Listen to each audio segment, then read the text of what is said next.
En medio de tensión institucional, la fiscal general Consuelo Porras compareció ante la comisión de postulación y aseguró estar preparada para continuar en el cargo, donde destacó varios indicadores, aunque no logró presentar su plan de trabajo completo. Contraloría cuestiona finiquito. La emisión del documento a favor de Walter Mazariegos quedó bajo duda tras denuncias presentadas ante el Ministerio Público, lo que podría complicar su continuidad como rector de la USAC. Por segunda vez en la semana, los diputados no lograron consensos para enfrentar el alza en los combustibles debido a diferencias entre subsidios o exoneración de impuestos, lo que mantiene estancadas las medidas, mientras los precios superan los 40 quetzales por galón y el impacto económico sigue trasladándose a los hogares.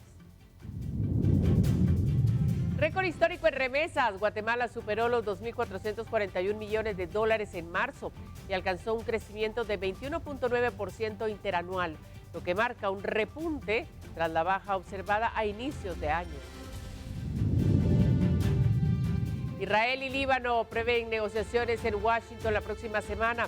Se espera que la reunión se aborden acuerdos para llegar a un alto al fuego, así lo informó una fuente cercana al proceso.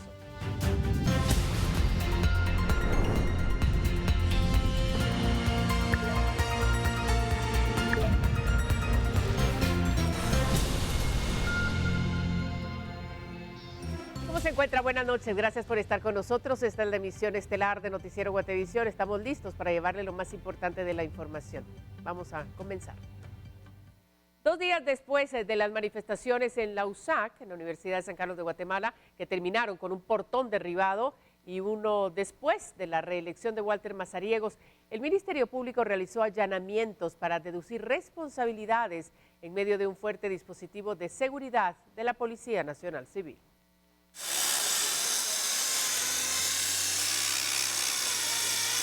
De esta forma, han quedado reforzados los portones de entrada al campus central de la Universidad de San Carlos de Guatemala, luego que fuera derribado por estudiantes que rechazan a Walter Mazariegos como rector y exigen la apertura del campus. Custodiados por agentes de la PNC, trabajadores realizaron labores de soldadura y colocación de vigas metálicas para asegurar nuevamente la entrada. Esto se dio en medio de momentos de tensión, luego que el Ministerio Público realizara diligencias dentro del campus tras los incidentes ocurridos el pasado 7 de abril. Y un día después que Walter Mazariegos fuera reelecto. Un grupo de estudiantes ingresó por la fuerza al recinto universitario que permanecía tomado por desconocidos desde 3 semanas antes. Según el fiscal de Delitos contra el Patrimonio Cultural de la Nación, Saúl Sánchez, las acciones responden a una denuncia por daños al patrimonio cultural luego que un vehículo tipo pick-up fuera utilizado para derribar uno de los portones ubicados en el sector del periférico en medio de enfrentamientos entre grupos dentro y fuera de la universidad.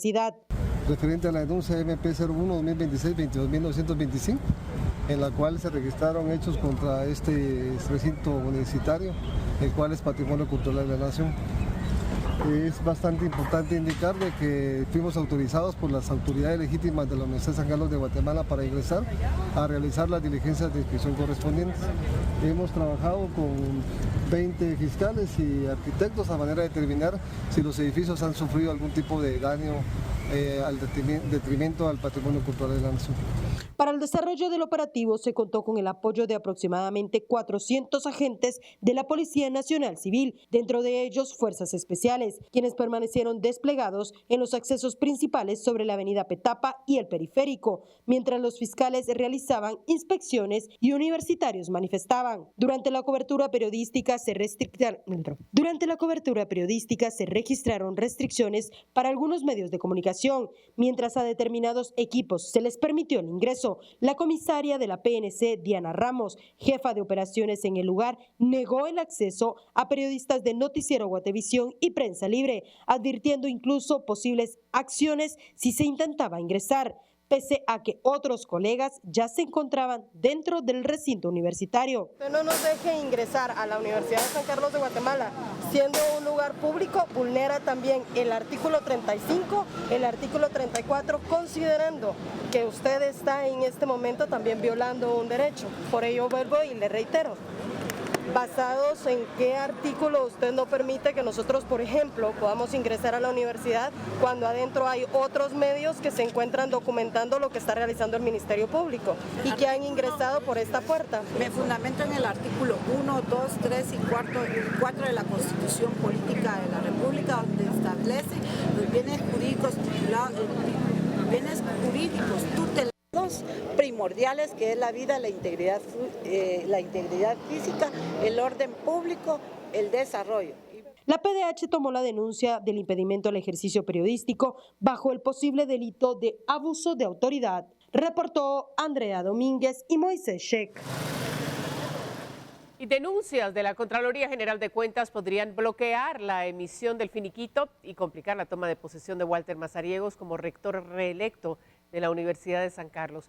El Ministerio Público confirmó los señalamientos y detalló que fueron asignados a la Fiscalía contra la Corrupción. El 1 de julio inicia el nuevo periodo de Walter Mazariegos como rector de la Universidad de San Carlos de Guatemala. Sin embargo, existen denuncias presentadas por la Contraloría General de Cuentas que podrían afectar su continuidad en el cargo luego de ser reelecto en medio de diversas denuncias por ilegalidades. Según analistas, el finiquito, que es la constancia de inexistencia de reclamos administrativos, es un requisito indispensable para que un funcionario público pueda tomar posesión, por lo que las denuncias en su contra generan incertidumbre sobre si podrá cumplir con este requisito. La Contraloría presentó 3 denuncias los días 7, 24 y 27 de marzo, las cuales ya están en manos del Ministerio Público y fueron asignados a la Fiscalía contra la Corrupción, sin que hasta el momento se conozcan detalles sobre los señalamientos. Aunque una opinión consultiva de 2018 estableció que el finiquito no es necesario en casos de ascenso, fuentes consultadas indican que este criterio no aplicaría para Mazariegos, ya que se trata de la continuidad de un cargo donde se administran fondos públicos. El analista Javier Monterroso advierte que denuncias presentarían un obstáculo serio y señala que si no son resueltas antes del inicio del nuevo periodo, no debería emitirse un nuevo finiquito, ya que la ley de probidad exige este documento para que funcionarios puedan asumir. Agrega que la única salida legal sería que el Ministerio Público solicite la desestimación de las denuncias ante un juez. De lo contrario, la Contraloría no podría retirarlas una vez presentadas. Por su parte, el analista César Vega considera que cada denuncia debe analizarse de forma individual y plantea que también es necesario evaluar el momento en que surgen los señalamientos, especialmente después del proceso de elección. Vega cuestiona la legitimidad de la elección de Mazariegos y señala que existen dudas sobre el proceso, mientras que la oposición universitaria ya anunció acciones legales. El caso podría llegar a las Cortes, que tendrán la última palabra sobre la continuidad de Mazariegos, quien asumió el cargo en 2022 entre señalamientos y ahora enfrenta nuevamente cuestionamientos en su reelección. Con información de Douglas Cuevas, reportó Andrea Domínguez. Y autoridades de la Policía Nacional Civil admitieron inconsistencias sobre lo ocurrido el 6 de abril en Nausac, mientras diputados cuestionan la falta de capturas y señalan retrasos en la reacción policial. Durante una citación en el Congreso de la República, autoridades de la Policía Nacional Civil reconocieron inconsistencias en la información brindada sobre los incidentes del 6 de abril en la Universidad San Carlos de Guatemala, donde se registraron enfrentamientos entre grupos de estudiantes. El mando policial explicó que ese día fueron desplegados al menos 30 agentes, junto con unidades de reacción, con el objetivo de prevenir enfrentamientos dentro y fuera del campus. Sin embargo, admitieron que no se realizaron capturas en el momento de los hechos. Posteriormente, las autoridades ratificaron su versión inicial y reconocieron que sí hubo una detención, aunque la persona fue dejada en libertad, lo que generó cuestionamientos entre el parlamentario y autoridades de seguridad. Según la información que estuvo en el lugar, indica que a esta persona la estaban agrediendo ahí en el toque. Lo que hizo policía fue auxiliarlo, llevarlo ahí a la gasolinera Shell, donde él no quiso asistencia médica, se retiró. ¿Es lo de Darwin? Efectivamente. El legislador señaló retrasos en la respuesta policial, al indicar que las primeras alertas sobre incidentes se conocían desde las 5:30 de la mañana, mientras que la movilización se concretó horas después. Vamos a seguir profundizando en el tema del día de ayer, 8 de abril, allá en el Hotel Casa Santo Domingo, o este hotel privado, dado que hubieron disparos de parte de una empresa de seguridad privada, también hubo uso de extintores y todo este tipo de situaciones, pues no puede quedar hoy en impunidad y la población guatemalteca pues merece saber qué es lo que está sucediendo realmente en este caso. Criticó que pese a existir videos de los hechos, aún no se haya identificado plenamente a las personas involucradas en las agresiones. En cuanto a los hechos del 8 de abril en Antigua Guatemala, la PNC reiteró que no se efectuaron capturas, argumentando que el presunto responsable de realizar disparos no fue sorprendido en flagrancia, pese a que el diputado asegura que existen registros visuales que permitirían su identificación. Con imágenes de Juan Diego González, para Noticiero Guatevisión, Oscar Vázquez. Y más noticias. En medio de un ambiente de tensión, la fiscal general Consuelo Porras realizó su entrevista ante la Comisión de Postulación, donde aseguró estar preparada para continuar en el cargo, aunque no alcanzó a presentar su plan de trabajo completo. Actualmente tenemos 693 dependencias a nivel nacional, lo que implica un crecimiento de 250% en el Ministerio Público, lo que sin lugar a dudas genera pues el fortalecimiento institucional y obviamente El salón se quedó en silencio. Se escuchó el bullicio de personas levantándose en un gesto que marcó la jornada. Representantes de sociedad civil dieron la espalda a la fiscal general Consuelo Porras justo al iniciar su entrevista. Así permanecieron durante la media hora de su exposición. La fiscal general Consuelo Porras aseguró ante la Comisión de Postulación que está preparada para continuar en el cargo, aunque no presentó su plan de trabajo completo por falta de tiempo durante la entrevista. Durante su participación, Porras inició con una reseña de su gestión al frente del Ministerio Público, en la que destacó avances en cobertura institucional y la creación de agencias especializadas a nivel nacional. Sobre bases reales, nosotros hemos manifestado, en mi caso personal, tener todas las capacidades, no solo de conformidad con lo que establece la ley, porque hemos sido muy claros y ustedes como Comisión de Postulación establecen con precisión los requisitos que los candidatos debemos cumplir y consecuentemente, en mi caso, siempre se han cumplido con todos los requisitos de idoneidad, capacidad, honorabilidad para desempeñar el cargo. También señaló que el ente investigador ha obtenido certificaciones internacionales y ha fortalecido sus mecanismos de control y transparencia. Entre los datos expuestos, afirmó que se alcanzó un 99.7% de resolución en casos en mora y un 98% en casos nuevos, además de una eficiencia superior al 100% durante 2025. En la fase de preguntas, indicó que su propuesta se enfoca en garantizar el acceso a la justicia y una atención sin discriminación para la ciudadanía. Que definitivamente ha representado la garantía de la legalidad, la institucionalidad, la honorabilidad y el trabajo. Por eso he sido muy criticada, porque no tengo realmente ninguna selección en mi actuación, sino siempre mi actuación ha sido regida por las leyes del país, por la Constitución, sin ver ni distingo ni ningún sector. Todos están sometidos al mismo tratamiento, siempre y cuando haya, obviamente, una denuncia. Asimismo, respondió a los cuestionamientos sobre su gestión, señalando que existe una diferencia entre la percepción pública y los resultados institucionales. Porras también aseguró que su actuar ha estado basado en la ley y la Constitución y que considera contar con las capacidades para continuar al frente del Ministerio Público. Sin embargo, el tiempo asignado para su exposición concluyó antes de que pudiera presentar su plan de trabajo completo ante los comisionados. Con imágenes de Javier González y Eric Barrondo, reportó para Noticiero Guatevisión, Paula Carranza. Bueno, y tras su participación ante la Comisión de Postulación, la fiscal general Consuelo Porras respondió a cuestionamientos de la prensa sobre investigaciones en curso y defendió que el Ministerio Público actúa conforme a la ley y los tiempos procesales.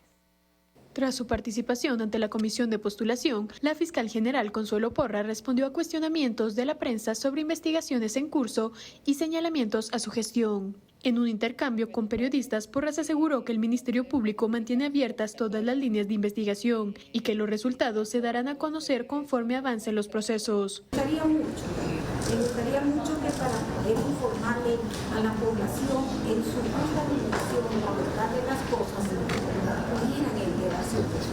Nosotros tenemos las puertas abiertas del Ministerio Público, tienen una muy buena relación ustedes con nuestros representantes.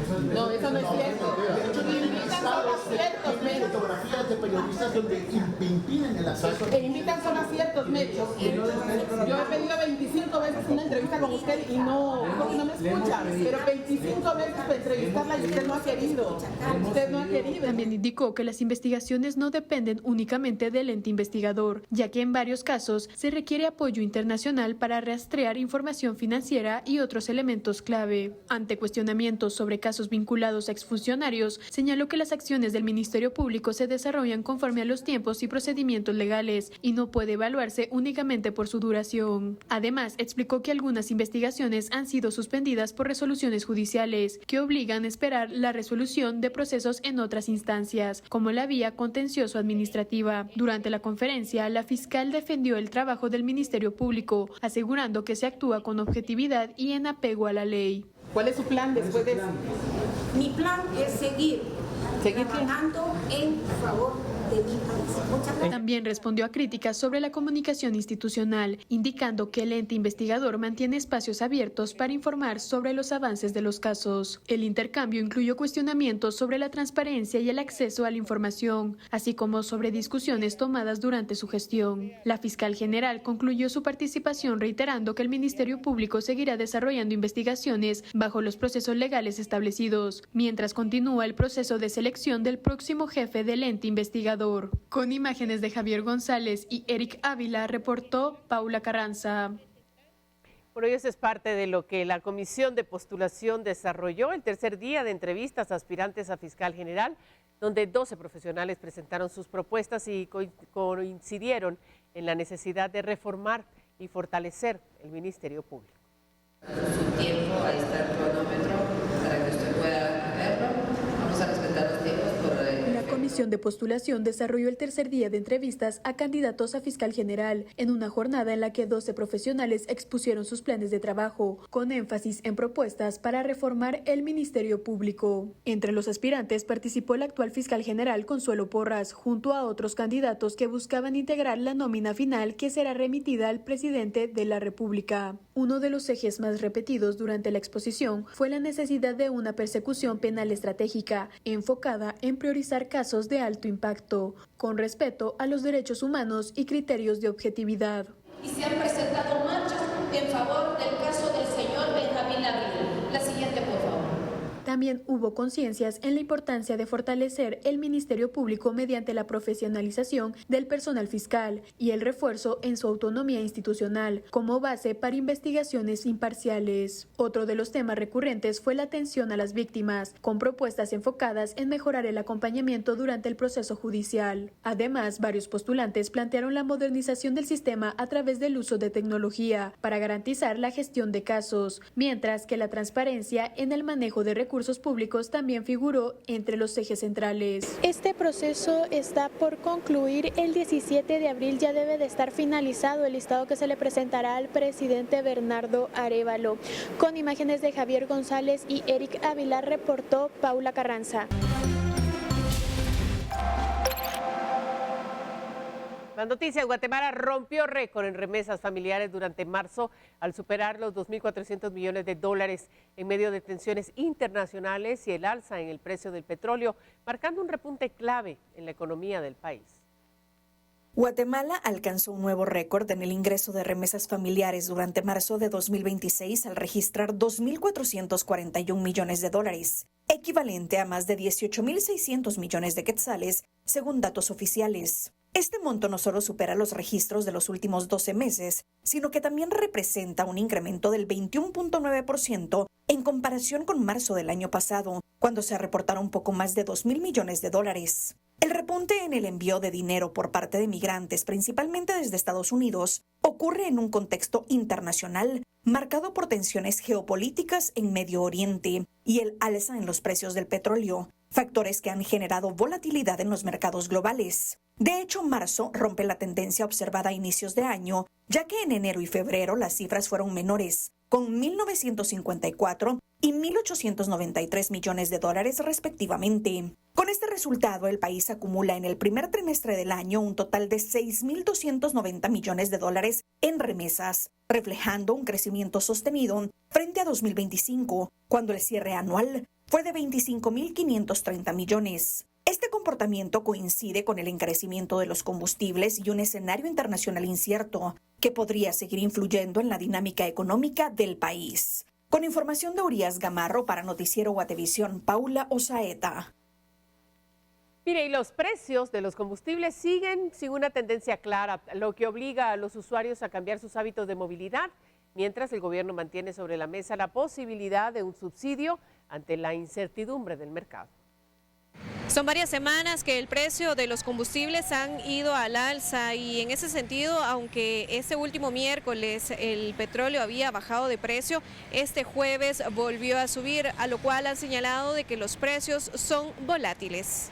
Ayer vimos una reducción en el mercado internacional tanto de petróleo como sus derivados.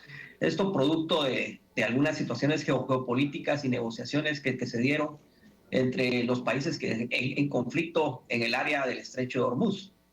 Sin embargo, el día de hoy estamos viendo que era bastante frágil y que hasta el momento no existe tránsito por medio de este lugar de barcos con producto petrolero, situación que ya el mercado está rectificando y en estos momentos ya nuevamente está subiendo. Lo que nos hace ver esto es de que es bastante frágil ese acuerdo que se dio, por lo que estimamos de que va a continuar la volatilidad de los precios. La volatilidad en los precios de los combustibles continúa marcando el mercado en Guatemala, influenciada por factores internacionales y la dinámica de oferta y demanda. Según Meléndez, los precios pueden bajar un día y subir al día siguiente, sin una tendencia clara. Esta situación ya impacta a los usuarios. Automovilistas aseguran que han tenido que cambiar sus hábitos, como utilizar motocicleta o reducir sus salidas. A veces evitamos salir, cuando es necesario lo hacemos y cuando no, pues nos abstenemos de salir, ¿verdad? Porque la economía pues está mal en el país. ¿Cuánto estaba gastando usted en gasolina anteriormente a estas semanas y ahora cuánto está gastando?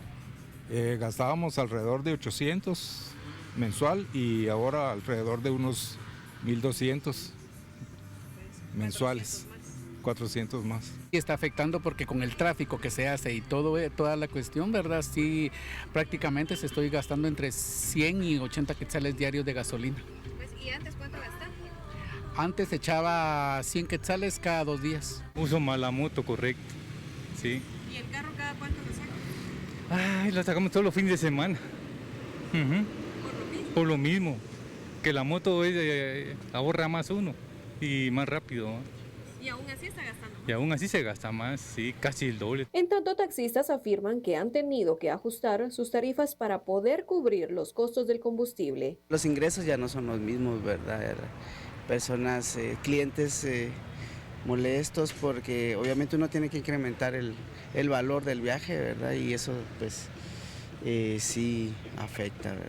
Sí, ¿Han tenido menos pasajes, menos pasajeros? Sí, de hecho yo en lo personal me piden viajes para temporadas como la que acaba de pasar Semana Santa y no salí porque de plano pues los clientes no contaban con el efectivo para poder hacer el viaje, ¿va? Porque sí se incrementa el valor. ¿Qué esperan los usuarios en este punto? Sin comentarios. De balde están los comentarios que le hagan las autoridades y no ponen cartas en el asunto. ¿Alguna manera para que salga más económica la gasolina, ¿va? En lo que dura la guerra, no sé? Por su parte, el gobierno, a través del Ministerio de Energía y Minas, señaló que siguen a favor de un subsidio. El Ejecutivo, el gobierno, está en pro de un subsidio. Es obvio que el gobierno vive de la recaudación fiscal, por lo que no es de su conveniencia o interés que se haga alguna pausa en los impuestos. El efecto económico para el país es el mismo, estamos hablando de 1.500 millones de quetzales en una rampa de 2 a 3 meses de subsidio y la aplicabilidad también es mucho más simple. Por su parte, los usuarios han señalado de que tienen que reacomodar presupuestos y en muchos casos, como en el caso de los taxistas, incrementar el precio también del pasaje por el servicio que ellos ofrecen, y es por ello de que eso también les ha afectado. Esperan que las autoridades tomen medidas, sin embargo no señalaron o no generaron mayores expectativas de lo que ellos puedan darles. Con imágenes de Edwin García, soy Mebol Saucedo, regresamos al estudio central.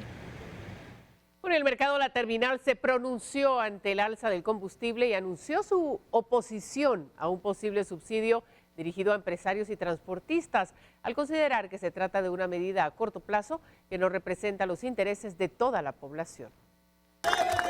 En una conferencia de prensa, dirigentes e inquilinos del mercado de La Terminal en la zona 4 capitalina fijaron su postura ante las iniciativas que se discuten en el Congreso de la República por el alza en los precios del diésel y las gasolinas. Los comerciantes rechazan el subsidio y plantean como alternativa la eliminación del impuesto a los combustibles. Levantamos la voz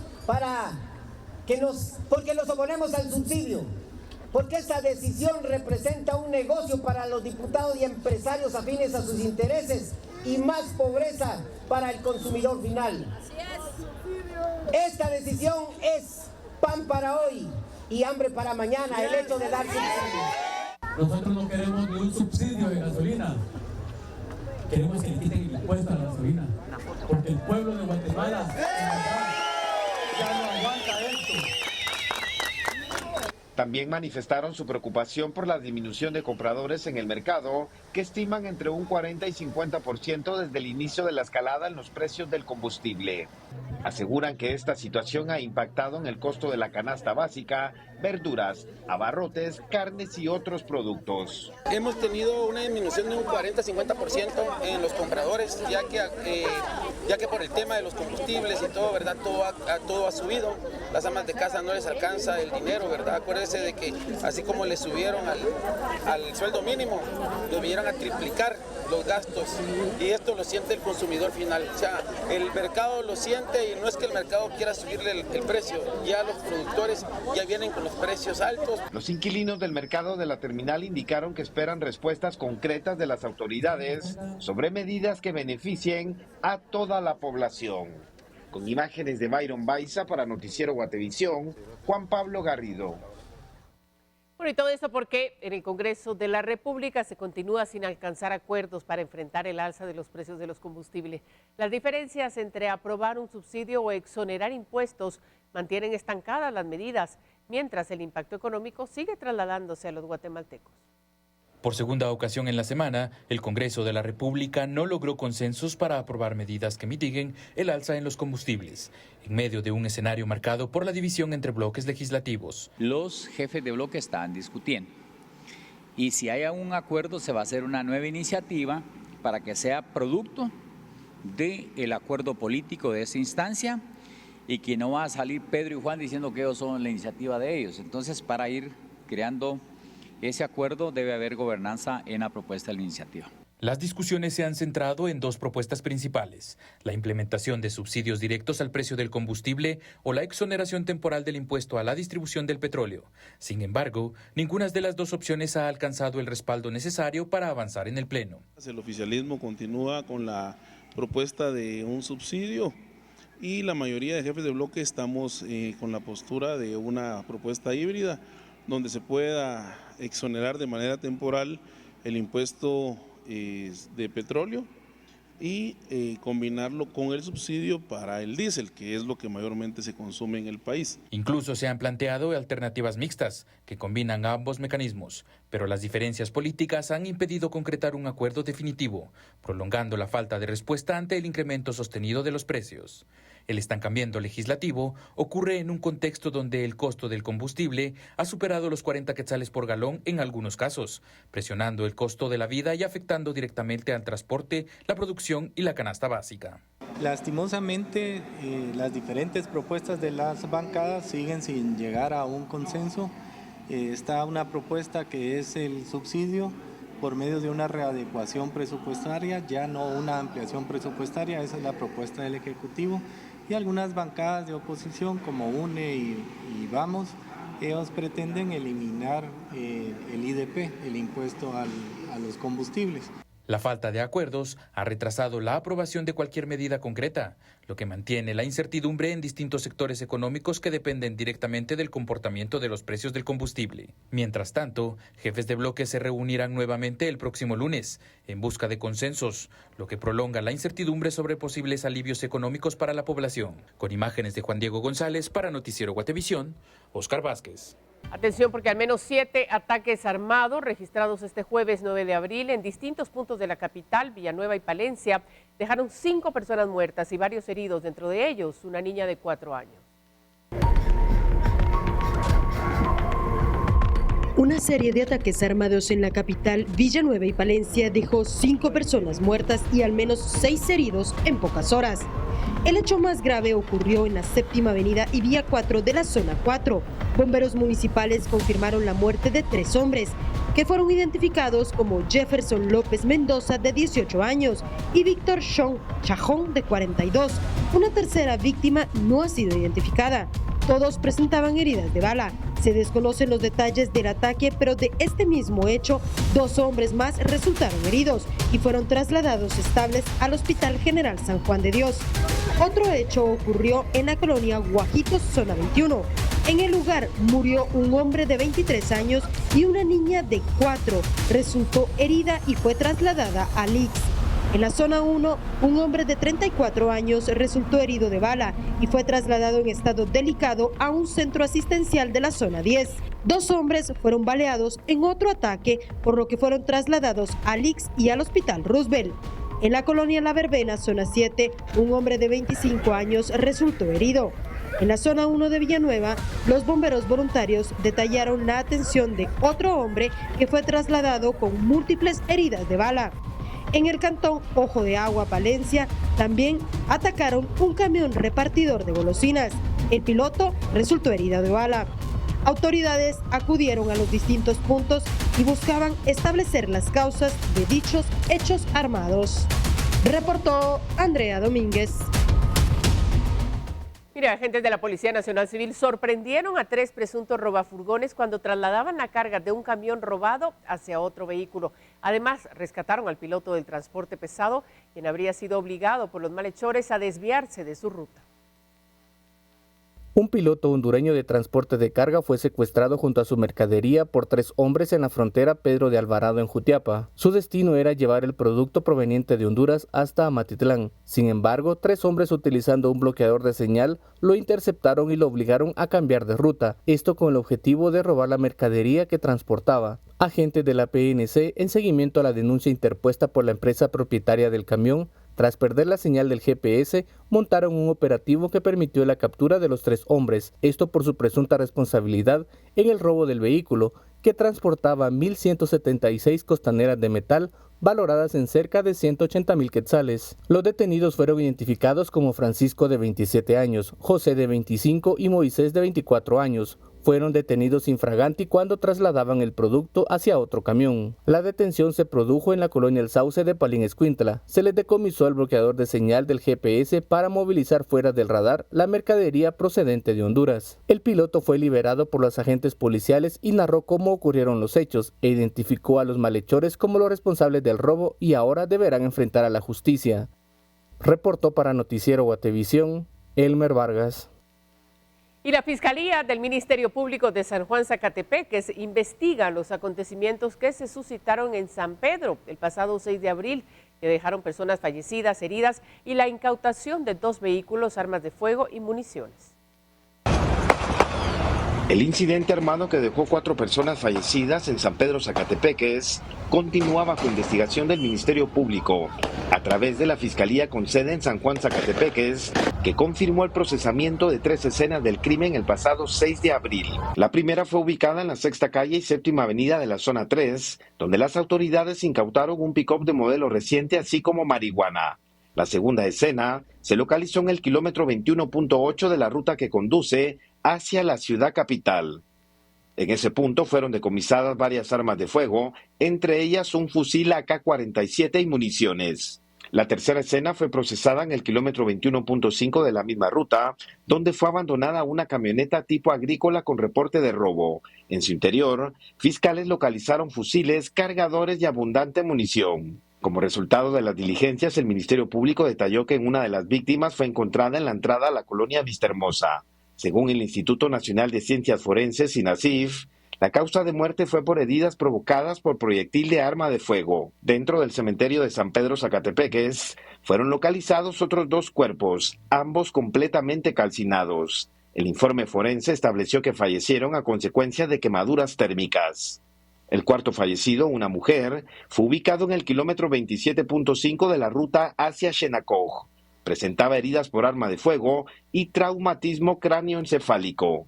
La fiscal asignada al caso indicó que las diligencias continúan en desarrollo para determinar la responsabilidad penal de los involucrados y esclarecer plenamente estos hechos que han generado consternación en la población. Por este caso, 2 personas permanecen detenidas en la cárcel de Pavoncito y se trata de un ciudadano guatemalteco y otro de origen salvadoreño. Ambos serán llevados a audiencia de primera declaración el próximo lunes en el juzgado de primera instancia de Misco. Los detenidos enfrentan señalamientos por homicidio, homicidio en grado de tentativa, portación ilegal de arma de fuego y terrorismo. Según la fiscal del Ministerio Público, los avances preliminares de la investigación señalan nexos de presuntos pandilleros y grupos de patrulleros o encapuchados en temas de narcotráfico. Sin embargo, el análisis de video forense, entrevistas testimoniales y pesquisas en campo continúan. Con imágenes de Byron Baiza para Noticiero Guatevisión, Juan Pablo Garrido. Pacientes denuncian esperas de más de 24 horas en el ICS de la zona 9. Los derechohabientes permanecen en el suelo y sin cama, mientras la institución atribuye los retrasos a la alta demanda, con un promedio de 500 atenciones diarias. Acostados en bancas, sillas de ruedas o directamente sobre el piso frío, así transcurren las horas y en algunos casos más de un día completo para decenas de derechohabientes que esperan atención médica en el ICS de la zona 9 capitalina.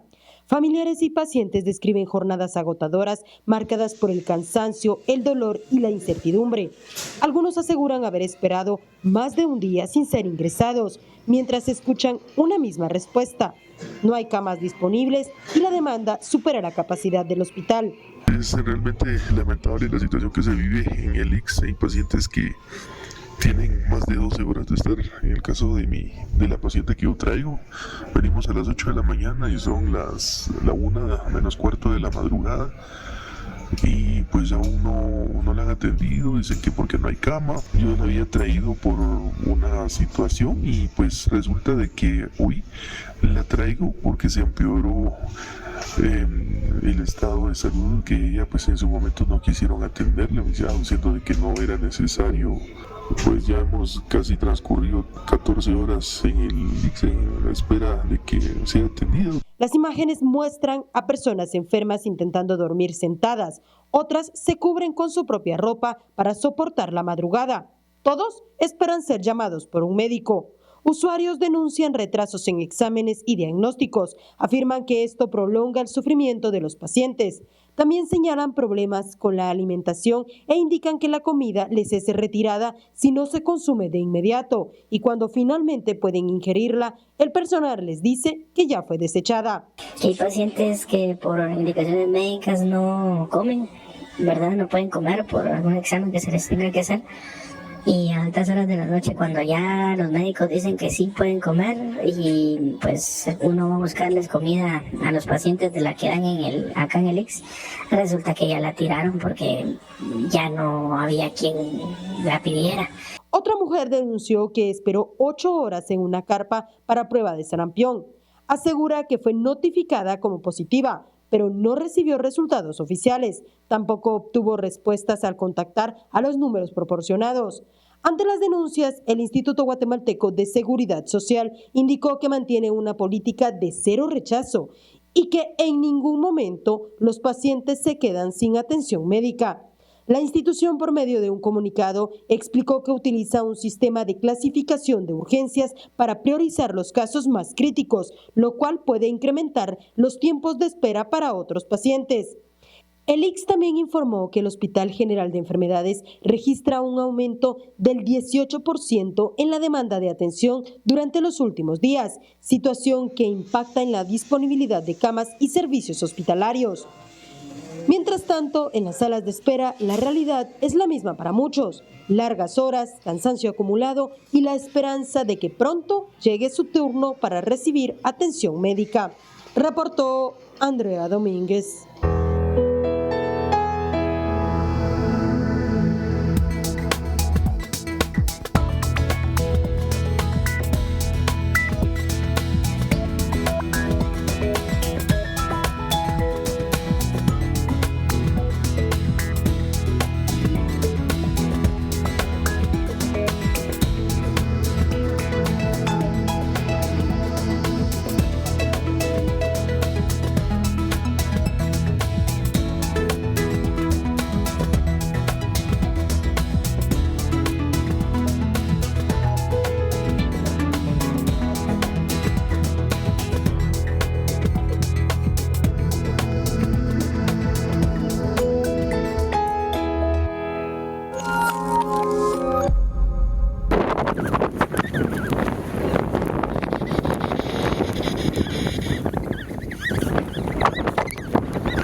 Tenemos noticias internacionales. Conversaciones entre Israel y Líbano están previstas para la semana próxima en el Departamento de Estado en Washington, en un contexto de negociaciones en curso para un alto al fuego en medio de una escalada de tensiones en la región.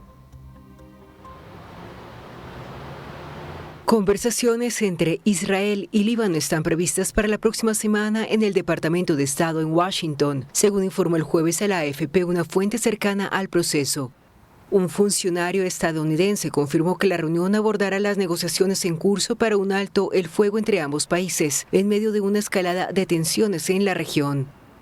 El encuentro se realizará poco después del inicio de conversaciones entre Estados Unidos e Irán en Pakistán, en un contexto diplomático más amplio que busca contener el conflicto. En este escenario, el primer ministro israelí Benjamin Netanyahu anunció que ordenó a su gabinete entablar negociaciones directas con Líbano tras recientes bombardeos de Tel Aviv contra territorio libanés que han generado preocupación internacional por una posible ruptura de la tregua concluida entre Estados Unidos e Irán. Sin embargo, Israel sostiene que su ofensiva en Líbano, dirigida contra el grupo Hezbollah, respaldado por Irán, no está sujeta al alto el fuego de 2 semanas acordado entre Washington y Teherán. En otras noticias, el presidente de Cuba, Miguel Díaz-Canel, aseguró este jueves que no renunciará a su cargo durante una entrevista televisiva. Este pronunciamiento ocurre en medio de un aumento de la presión de la administración de Donald Trump sobre su país en busca de un cambio de régimen. Trump se ha referido a Cuba como una nación fallida y desde la captura de Nicolás Maduro en Caracas bloqueó los envíos petroleros que Venezuela destinaba a la isla. Podemos negociar, pero sobre la mesa, sin presiones o intentos de una intervención estadounidense, agregó Díaz-Canel este jueves. El viceministro de Relaciones Exteriores de Rusia, Sergei Ryabkov, visitó La Habana para anunciar un segundo envío de petróleo desde Moscú a la isla, en busca de romper el cerco impuesto por Trump. Mire, la esposa del presidente Donald Trump, Melania Trump, hizo este jueves una inesperada declaración ante las cámaras para negar acusaciones que no especificó sobre ella y el fallecido delincuente sexual Jeffrey Epstein. La primera dama de Estados Unidos, Melania Trump, hizo el viernes una inesperada declaración ante las cámaras para negar acusaciones que no especificó sobre ella y el fallecido delincuente sexual Jeffrey Epstein. The lies linking me with the disgraceful Jeffrey Epstein. Las mentiras que me vinculan con el vergonzoso Jeffrey Epstein deben terminar hoy. Las personas que mienten sobre mí carecen de principios éticos, humildad y respeto. No me opongo a su ignorancia, lo que rechazo son sus mezquinos intentos de difamar mi reputación. I reject their mean-spirited attempts to defame my reputation. La primera dama, nacida en Eslovenia, aseguró que hace años que circulan en las redes sociales imágenes falsas e historias sobre Epstein y ella, y enfatizó que son completamente falsas. I am not Epstein's victim. No soy víctima de Epstein. Epstein no me presentó a Donald Trump. Conocí a mi esposo por casualidad en una fiesta en la ciudad de Nueva York en 1998. Epstein murió bajo custodia federal en 2019, mientras esperaba juicio por cargos de trata sexual de menores, pero el escándalo ha eclipsado repetidamente el segundo mandato de Donald Trump. Melania negó el jueves categóricamente cualquier vínculo con Epstein, con quien ella y su esposo habían sido fotografiados anteriormente durante sus años de vida social en Nueva York. El presidente también ha negado cualquier vínculo con los delitos de Epstein. La primera dama aseguró que nunca tuvo conocimiento del abuso de Epstein hacia sus víctimas, ni estuvo en su avión o su isla privada, y llamó al Congreso a celebrar una audiencia pública para los supervivientes de los abusos y dar a las víctimas la oportunidad de declarar bajo juramento.